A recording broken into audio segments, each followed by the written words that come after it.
ബേസി the ട്രാവലിൻ്റെ പുതിയൊരു വീഡിയോയിലേക്ക് ഏവർക്കും സ്വാഗതം.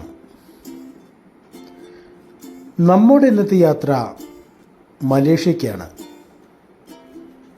ഇപ്പോൾ ഞങ്ങൾ കൊച്ചി ഇൻ്റർനാഷണൽ എയർപോർട്ടിലാണ് നിൽക്കുന്നത്.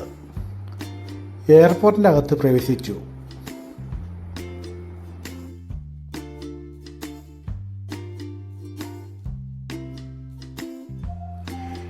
ഈ തവണ യാത്ര കൂട്ടുകാരില്ലാതെ ഒരു ഗ്രൂപ്പിൻ്റെ കൂടെയാണ്.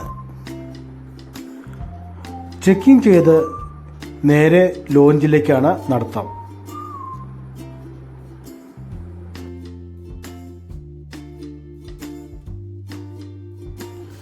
പോകുന്ന വഴിക്ക് എയർപോർട്ടിലെ ധാരാളം ഷോപ്പിംഗ് സെൻ്ററുകൾ കാണാം.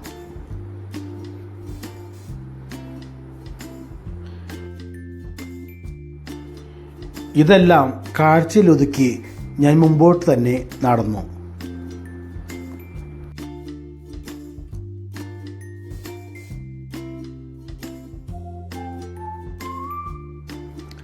ഇതെല്ലാം തന്നെ വിദേശീയ ടൂറിസ്റ്റുകളെ ലക്ഷ്യം വെച്ചിട്ടുള്ളതാണ്.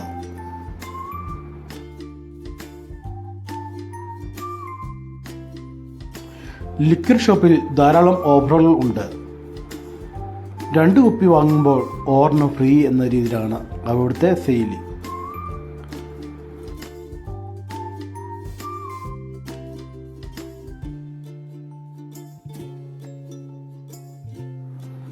അവിടെയൊന്നും സമയം ചെലവഴിക്കാതെ ഞാൻ നേരെ ലോഞ്ചിലേക്കാണ് പോയത്.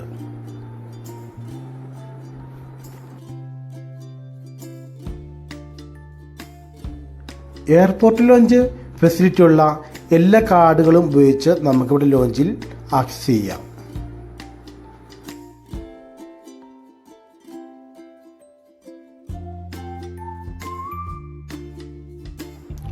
കഴിക്കുവാൻ വേണ്ടി ഞാൻ ബിരിയാണിയാണ് എടുത്തത്. തിരക്കടിയില്ലായിരുന്നു. കൂട്ടിന് ഒരു കമ്പനിയും കിട്ടി.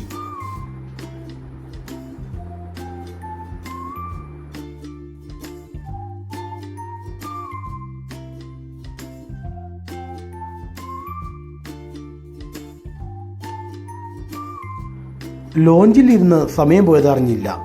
നേരെ ഗേറ്റിലേക്ക് പ്രവേശിച്ചു.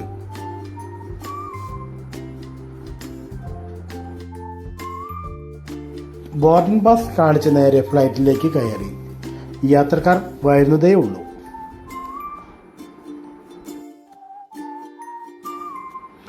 ഈ തവണത്തെ യാത്ര മലേഷ്യൻ എയർലൈൻസിലാണ്.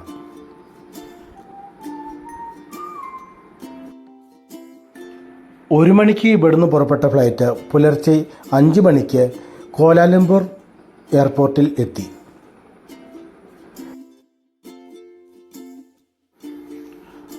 അവിടെ നേരെ ഇമിഗ്രേഷനിലേക്കാണ് ഞങ്ങൾ പോയത്. വിശാലമായ എയർപോർട്ടാണ് കോലാലംപൂർ എയർപോർട്ട്. സിംഗപ്പൂർ, ബാങ്കോക്ക്, പുക്കറ്റ് എന്നീ സ്ഥലങ്ങളിലേക്കുള്ള ഒരു കണക്റ്റഡ് എയർപോർട്ടായിട്ട് കോലാലംപൂർ എയർപോർട്ട് ഉപയോഗിക്കുന്നുണ്ട്.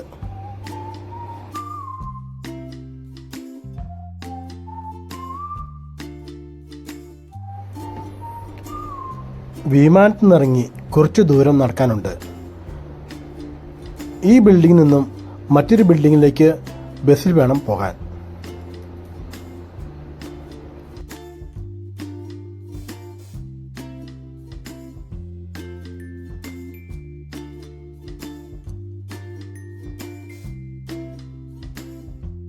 മലേഷ്യയിൽ ധാരാളം ഇന്ത്യക്കാർ ജോലി ചെയ്യുന്നുണ്ട്. മലയാളികളും തമിഴരും അതിൽ ഭൂരിഭാഗം ഉണ്ട്.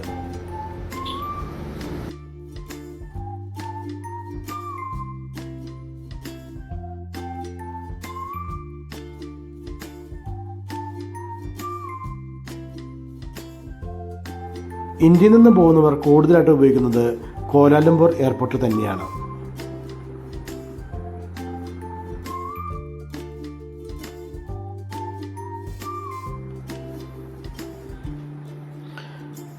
ഫ്ലൈറ്റ് ഇറങ്ങിയ ബിൽഡിങ്ങിൽ നിന്നും ഞങ്ങൾ ബസ് കയറി നേരെ വേറെ ബിൽഡിങ്ങിലേക്കാണ് യാത്ര.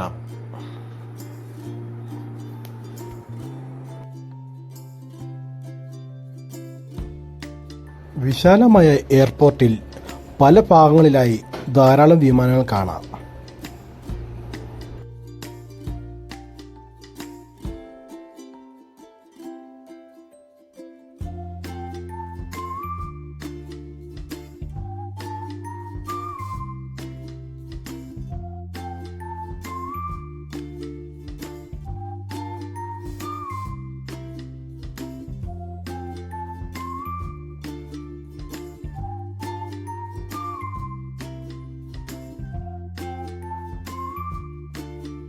ഒരു ബസ് യാത്രക്കാരുമായി പോകുമ്പോൾ 2 ബസ്സുകൾ അവിടെ യാത്രക്കാരെ നോക്കി വെയിറ്റ് ചെയ്യുന്നു.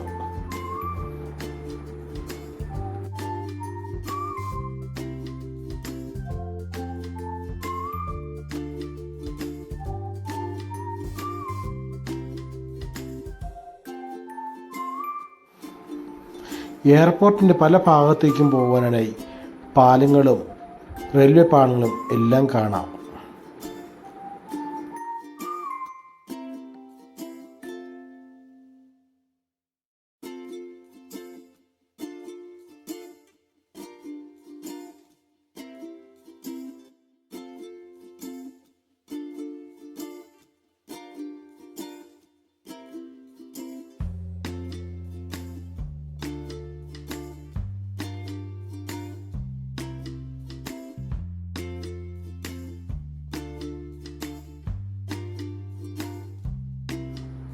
ബസ് നല്ല വേഗത്തിൽ തന്നെയാണ് പോകുന്നത്. കുറച്ച് ദൂരം തന്നെ പോകാനുണ്ട്. ഇതെല്ലാം എയർപോർട്ടിൻ്റെ അകത്തുള്ള വഴികൾ തന്നെ.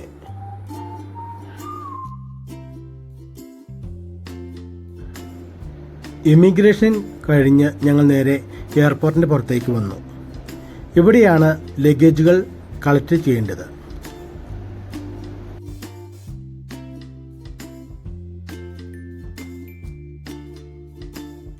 എയർപോർട്ടിൻ്റെ പുറത്തിറങ്ങിയ ഞങ്ങൾ ബസ് വരാൻ വേണ്ടി കാത്തിരുന്നു. ഇതൊരു ഗ്രൂപ്പ് ടൂർ ആയതുകൊണ്ട് ബസ് പിക്കപ്പ് ചെയ്യാൻ വരുന്നുണ്ടായിരുന്നു.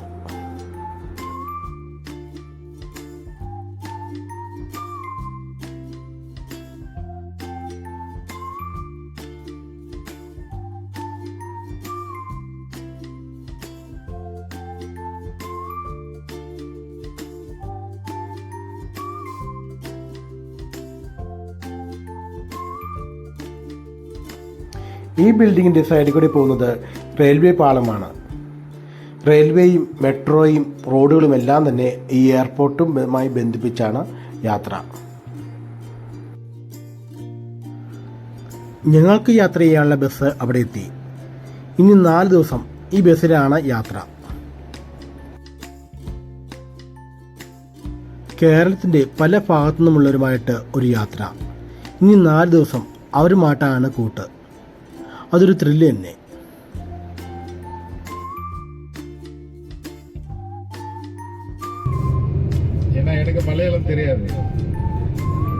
ഞങ്ങൾ ഈ ബസ്സിൽ ടൂർ ഗൈഡായി വന്നിരിക്കുന്നത് മലേഷ്യൻകാരനായ ഒരു തമിഴ് വംശജരാണ്.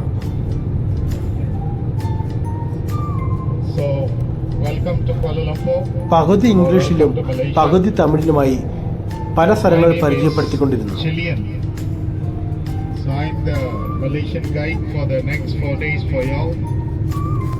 എയർപോർട്ടിൽ നിന്നും കുറച്ച് മാറിയാണ് കോലാലംപൂർ സിറ്റി. ഒരു 2 മണിക്കൂർ യാത്രയുണ്ട്. So most probably he be the pilot for the next 4 days. They got very nice mosque. They got a very nice mosque. We will visit the mosque. Then we will visit the waterfront area, the lakeside area. And also you can take the photo of the Prime Minister's office. Prime Minister office is there. So after take all this, we will heading to town. Star Hotel. One of the hotel located in Jalan Masjid, India. One of the road full of jewelry shop, gold shop. Maybe y'all can buy back for 5 to 10 kilos. Go back to Kerala. Malaysia and Indonesia. Malaysia and Indonesia, they are the main producer of the palm oil. So in Malaysia, everywhere you go, you will come across the oil palm. The tree we call oil palm tree. The oil we call palm oil. So this oil palm tree is originally from Africa. ഇതുവരെ ഗൈഡിൻ്റെ ഒരു വിവരണം കേട്ടുകൊണ്ടിരുന്നു. ഇതെല്ലാം മലേഷ്യയിലെ ഈന്തപ്പനത്തോട്ടങ്ങളാണ്. കേരളത്തിലേക്കുള്ള palm oil ഇറക്കുമതിയിൽ ഭൂരിഭാഗവും മലേഷ്യയിൽ നിന്ന് തന്നെയാണ്. Rubber കൃഷിയിലും മുൻപന്തിയിൽ തന്നെയാണ് മലേഷ്യ. കേരളത്തിൽ നിന്നും ധാരാളം ആളുകൾ മലേഷ്യയിൽ റബ്ബർ ടാപ്പിങ്ങിന് പോയിട്ടുണ്ട്. പല ആൾക്കാരും അവിടെ സ്ഥിരതാമസമാക്കിയിട്ടുമുണ്ട്.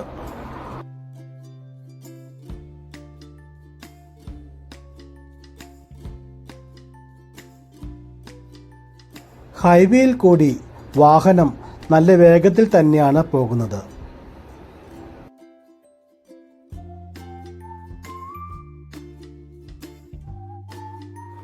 റോഡിന് ഇരുവശത്തും ഈന്തപ്പനങ്ങൾ ധാരാളം കാണാം.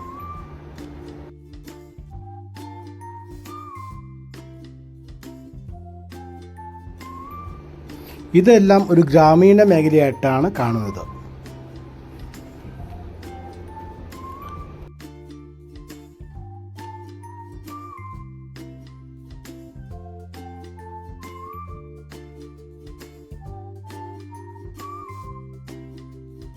വലിയ കെട്ടിടങ്ങളും കണ്ടു തുടങ്ങി.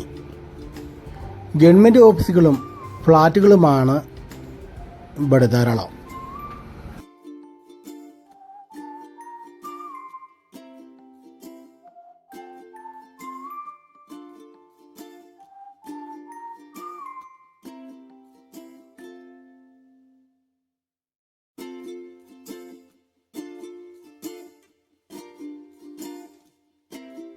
രാവിലെ ആയതിനാൽ തിരക്ക് ആയിട്ടില്ല.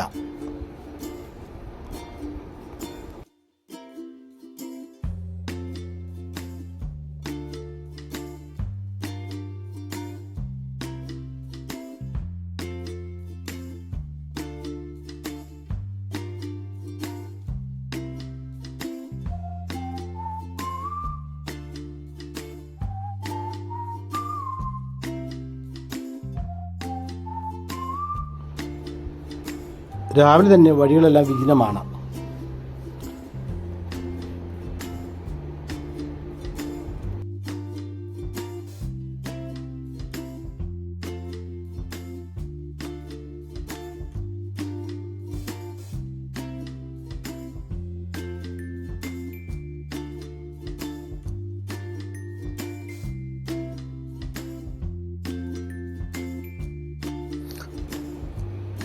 ബ്രേക്ക്ഫാസ്റ്റ് കഴിക്കാൻ വേണ്ടി വാഹനം ഒരു സൈഡിൽ ഒതുക്കി. ഒരു ഇന്ത്യൻ ഹോട്ടലാണ്, മസാല ദർബാർ. ഞങ്ങൾ ഭക്ഷണം കഴിക്കാൻ വേണ്ടി ഹോട്ടലിലേക്ക് നടന്നു.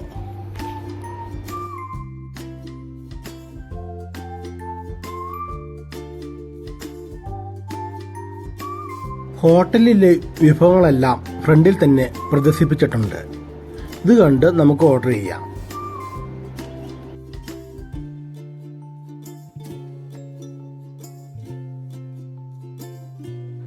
ഇതാണ് ഞങ്ങളുടെ ഇന്നത്തെ ബ്രേക്ക്ഫാസ്റ്റ്.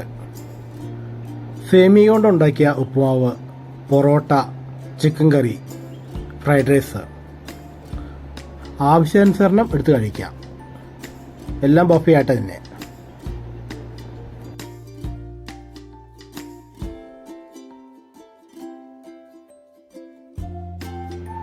ദോശയും ചട്നിയും സാമ്പാറും എല്ലാം എടുത്തു പറയാൻ പാകത്തിനുള്ള നല്ല വിഭവങ്ങൾ തന്നെയായിരുന്നു. എല്ലാത്തിനും നല്ല ടേസ്റ്റ് ഉണ്ടായിരുന്നു. വയറ് നിറയെ ബ്രേക്ക്ഫാസ്റ്റ് കഴിച്ച് ഞങ്ങളെല്ലാം പുറത്തേക്ക് ഇറങ്ങി. ഇനി യാത്രയാണ്. ഇന്ന് ഉച്ചവരെ യാത്രയുണ്ടാവും. ഇനി ഞങ്ങളുടെ യാത്രകളെല്ലാം ഈ ബസ്സിൽ തന്നെ. ഈ ഒരു AC കോച്ച് ബസ്സാണ്.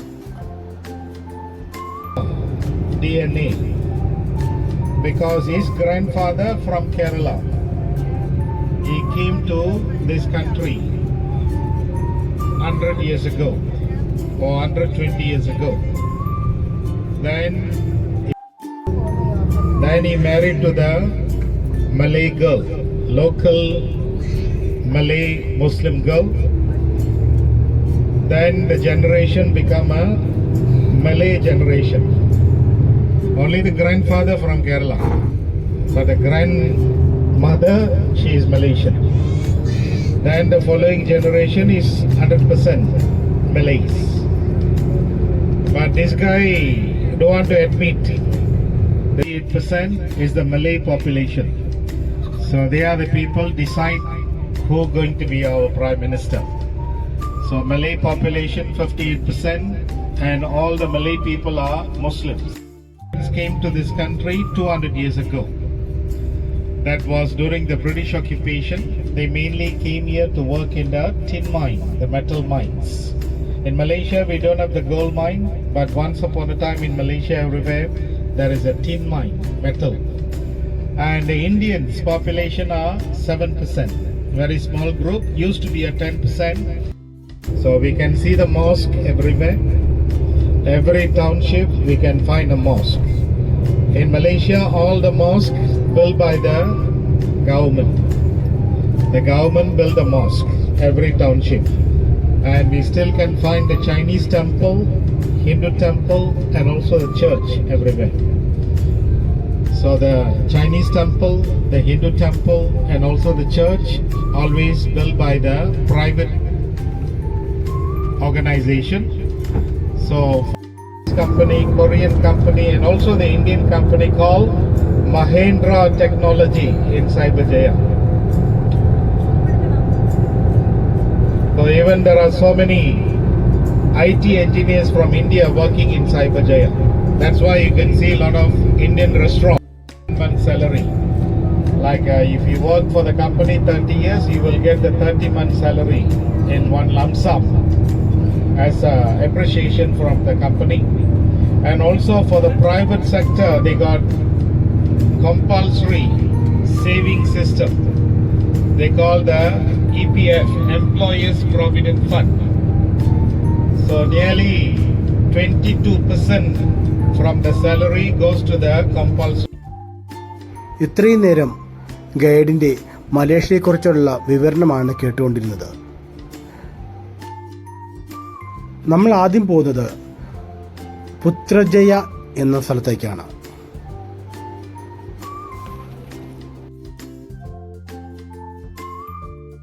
പുത്രജയയുടെ റോഡിന് ഇരുവശവും നല്ല മനോഹരമായി ഒരുക്കിയിട്ടുണ്ട്.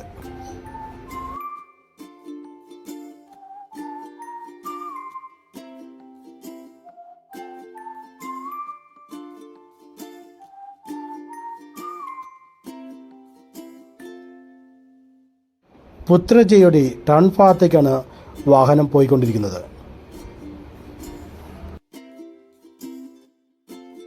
എവിടെ നോക്കിയാലും നല്ല വൃത്തിയുള്ളൊരു പട്ടണമാണ് പുത്രജയ. അനാവശ്യമായി ബാനറുകളോ പോസ്റ്ററുകളോ ഒന്നും തന്നെയില്ല.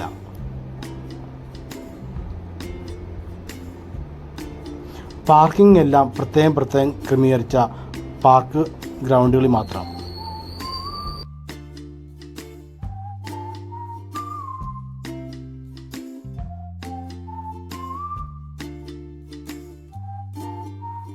In the shopping mall, this is the only shopping mall in Putrajaya. They call Alamanda. പുത്രജയിലുള്ള ഒരേയൊരു ഷോപ്പിംഗ് സെൻറ്ററിലേക്കാണ് ഞങ്ങളിപ്പോൾ പോയിരിക്കുന്നത്. അലമാണ്ട എന്നാണ് ഇതിൻ്റെ പേര്. കൂടെയുള്ളവർക്ക് സിം എടുക്കണം, മെഡിസിൻ മേടിക്കണം, ഇതൊക്കെയാണ് ഷോപ്പിങ്ങിൻ്റെ ആവശ്യം.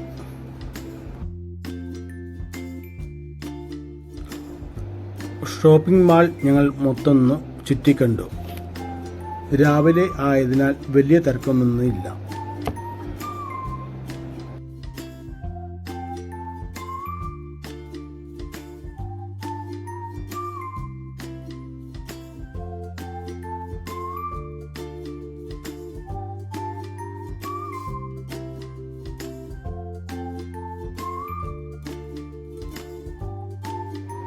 കാണുവാൻ നല്ല ഭംഗിയുള്ള മാൾ തന്നെ. ആകർഷണമാണ് എവിടെ നോക്കിയാലും.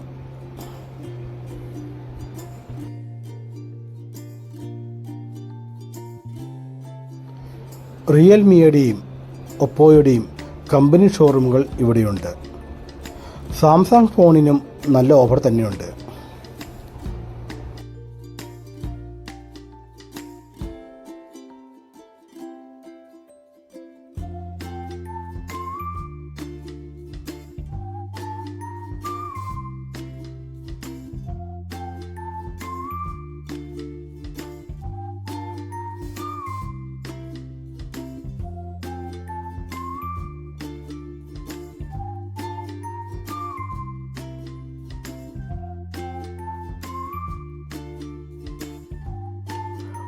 മാളിനകത്ത് ചോക്ലേറ്റ് ഔട്ട്ലെറ്റുകൾ ഓപ്പൺ ആയിട്ടുണ്ട്.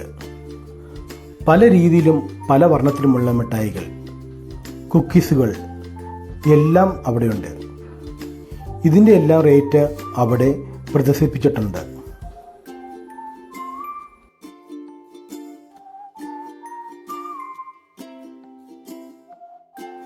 രാവിലെ തന്നെയായത് കാരണം എല്ലാം കാഴ്ചയിൽ ഒതുക്കി.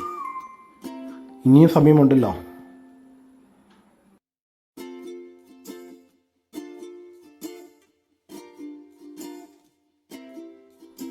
ഇപ്പോൾ ഞങ്ങൾ നിൽക്കുന്നത് സാംസങ് കമ്പനിയുടെ ഷോറൂമിലാണ്.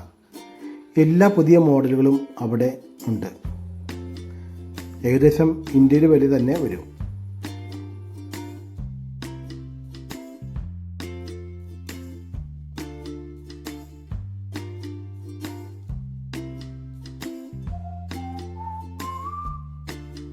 പല ഡിസൈനുള്ള കേക്കുകൾ, പല രുചികളിൽ, എല്ലാം ആകർഷണീയം തന്നെ.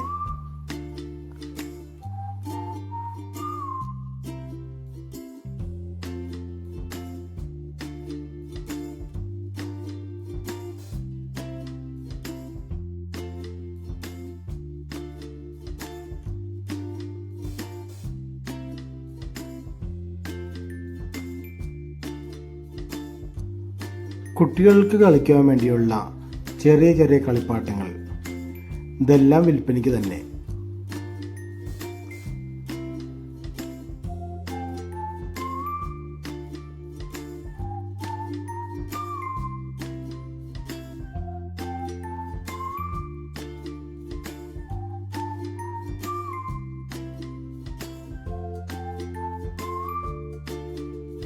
കയറിയിരിക്കുവാൻ പാകത്തിന് വലിയ ദിനോസറുകളും എല്ലാം ഉണ്ട്.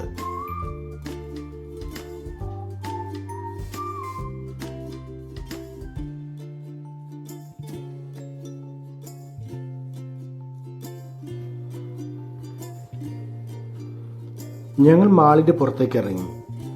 അവിടെയുള്ള ഒരു ബിൽഡിംഗാണ് കാണുന്നത്. പ്രത്യേക ഭംഗി. ഒരു വെറൈറ്റി ഡിസൈനിലാണ് ഇത് ഒരുക്കിയിരിക്കുന്നത്.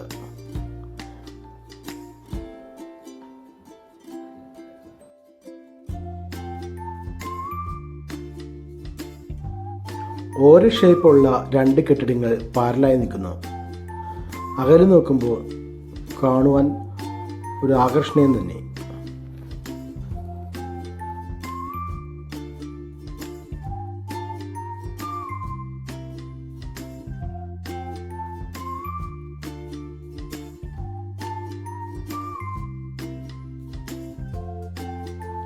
ഇതാണ് ഇവിടുത്തെ സഞ്ചാരമാർഗം. സർവീസ് ബസ്സുകളുണ്ട്.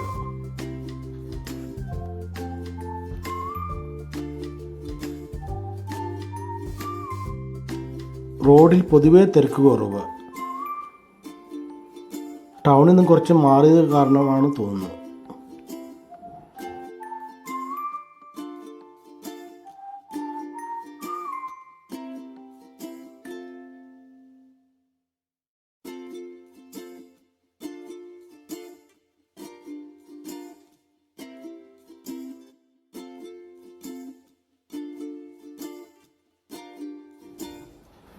പുത്രജയുടെ തിരുവോരങ്ങൾ എല്ലാം നല്ല ആകർഷണീയം തന്നെ. എവിടെ നോക്കിയാലും കണ്ണു മാറ്റുവാൻ തോന്നുന്നില്ല.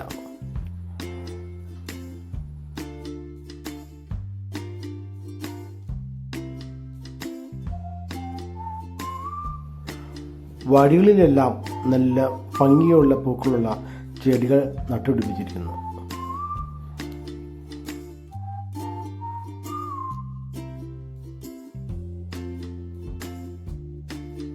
ഒരു പാലം കടന്ന് ഞങ്ങൾ നേരെ പുത്രജയ ടൗണിലേക്ക് എത്തി. അവിടുത്തെ മെയിൻ ഓഫീസുകളാണ് ഇനി കാണാൻ പോകുന്നത്. Next to the Prime Minister's office is located the Putra Mosque, the pink color mosque. They built it in 1993.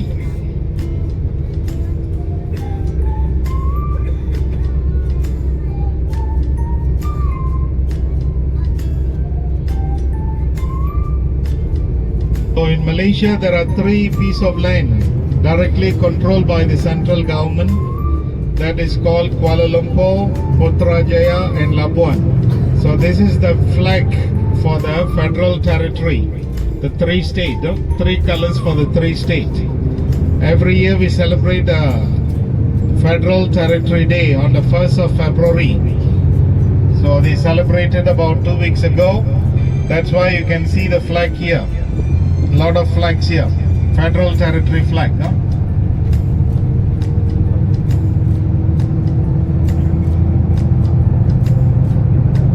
So in Putrajaya they got 2 mosques. One is they call the pink color mosque, that is the main mosque. Either way they call Putra Mosque. When we go out from this area, I will show you the second mosque.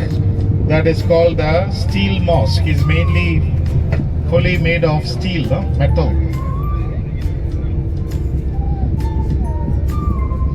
So in 1999, the population of this town is only 5,000 people. Now, within these 24 years, the population gone up to 100,000 people. So that's why they need a second mosque. Maybe in future, maybe another 10 years time, we can see one more mosque in Putrajaya. Because the population of this town is keep on going up. So this Putrajaya is one of the well-organized town. There is no slum, no unwanted buildings. Everything is organized. So that is the pink color mosque, the main mosque in Putrajaya next to the Prime Minister's office. And this is the area we call the waterfront. There are some cafes and also some restaurant facing the man-made lakeside. This is not a natural lake. This is the man-made. It's an artificial lakeside. And even there is a small palace for the Sultan of Selangor. The mosque is ഇതാണ് പുത്രജയ. പുത്രജയയിൽ ഈ കാണുന്നതാണ് Malaysian parliament. Malaysian ഭരണകൂടത്തിൻ്റെ എല്ലാ കേന്ദ്ര ഓഫീസുകളും പുത്രജയയിലാണ്. ഈ പാർലമെൻറ്റിൻ്റെ ഓപ്പോസിറ്റായിട്ട് ഒരു മുസ്ലിം പള്ളിയുണ്ട്. ഇതാണ് പുത്രജയ മോസ്ക്. ചരിത്രം ഉറങ്ങുന്ന ഒരു പള്ളി.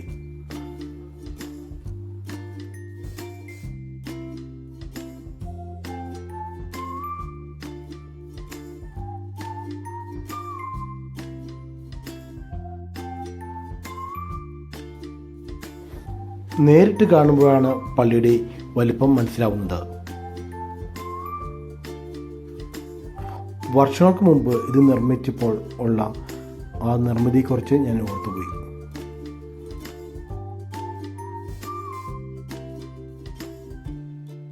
പുത്രജയ പാർലമെൻറ്റ് മന്ദിരത്തിന് മുമ്പിനും പുത്രജയ മോസ്കിനും ഓപ്പോസിറ്റുമായി ഒരു വലിയൊരു തടാകം നിർമ്മിച്ചിട്ടുണ്ട്. ഇത് കൃത്രിമമായി നിർമ്മിച്ച ഒരു തടാകമാണ്.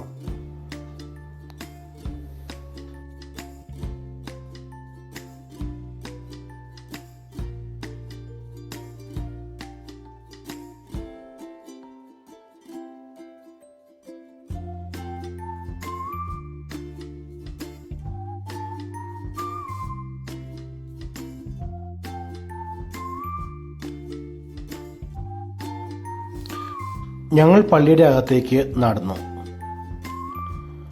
സുരക്ഷാ ഗേറ്റുകൾ കടന്നു വേണം കയറുവാൻ.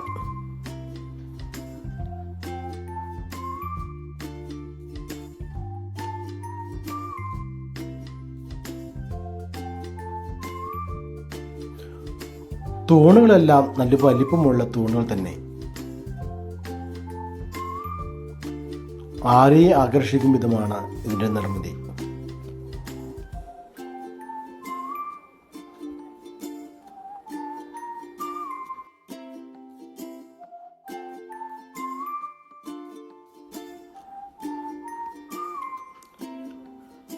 പള്ളിക്കകത്ത് പ്രവേശിക്കുന്ന സ്ത്രീകൾ ശരീരം മറച്ചു വേണം. വിദേശികളെല്ലാം പ്രത്യേക വസ്ത്രം ധരിച്ചാണ് പള്ളിയിൽ പ്രവേശിക്കുന്നത്.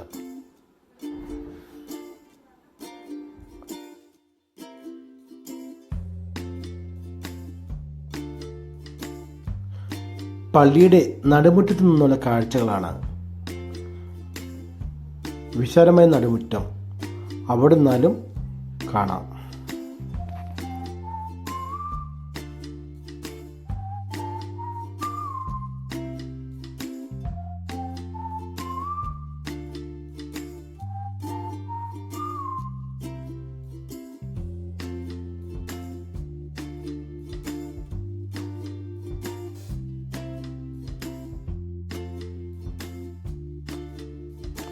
ഞങ്ങൾ പള്ളിയുടെ ഉൾവശത്തേക്ക് കയറി.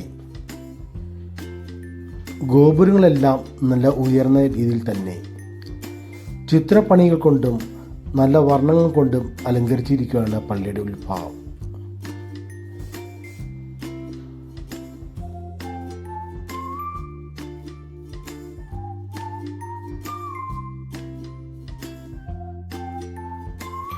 പള്ളിയുടെ ഗോപുരത്തിൻ്റെ ഉൾഭാഗമാണ് കാണുന്നത്. എത്ര അടി ഉയരമുണ്ടെന്ന് ഊഹിക്കാൻ പറ്റില്ല.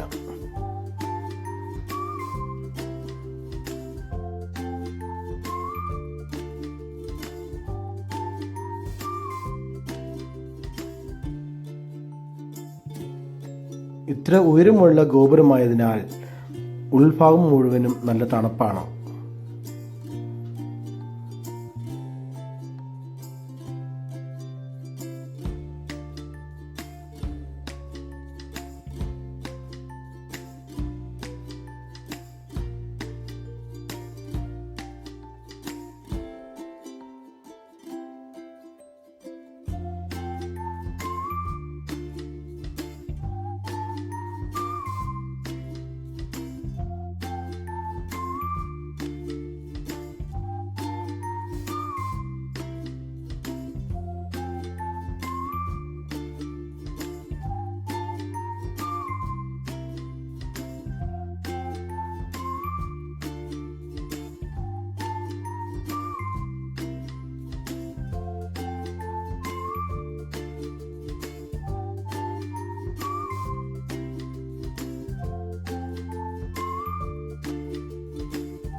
പള്ളിയിലെ കാഴ്ചകൾ കണ്ട് ഞങ്ങൾ നേരെ പുറത്തേക്ക് ഇറങ്ങി.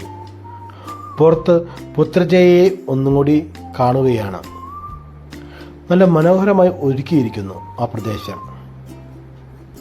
എത്ര കണ്ടാലും മതി വരില്ല. കുറേ നേരം ഫോട്ടോയ്ക്ക് പോസ് ചെയ്തു.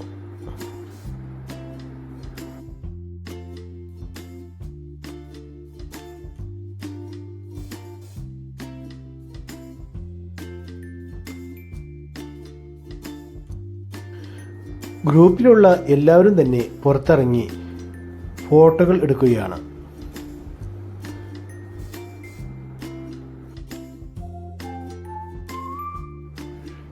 ഇന്ന് നല്ല ക്ഷീണമുണ്ട്.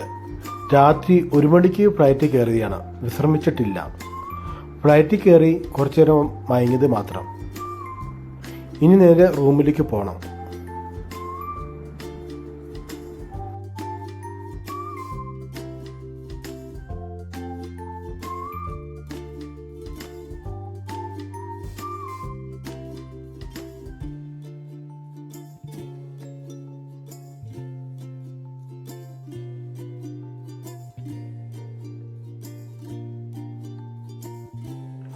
പുത്രജയോട് വിട പറഞ്ഞ് ഞങ്ങൾ നേരെ റൂമിലേക്ക് തിരിച്ചു.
ഞങ്ങൾ ഇപ്പോൾ കോലാലംപൂർ സിറ്റിയിൽ എത്തി. കോലാലംപൂർ സിറ്റിയിൽ തന്നെയാണ് റൂം ബുക്ക് ചെയ്തിരിക്കുന്നത്. മെട്രോ എന്നാണ് ഹോട്ടലിൻ്റെ പേര്.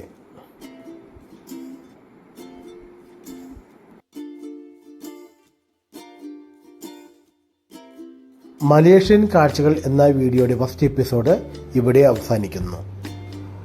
ഇനി പുതിയ കാഴ്ചകളുമായി അടുത്ത ലക്കം വീഡിയോയിൽ. അതുവരെ എല്ലാവർക്കും ഗുഡ് ബൈ. എല്ലാവരും ഈ ചാനൽ ഒന്ന് സബ്സ്ക്രൈബ് ചെയ്യുക, ഒന്ന് ലൈക്ക് അടിക്കുക. Okay, thank you.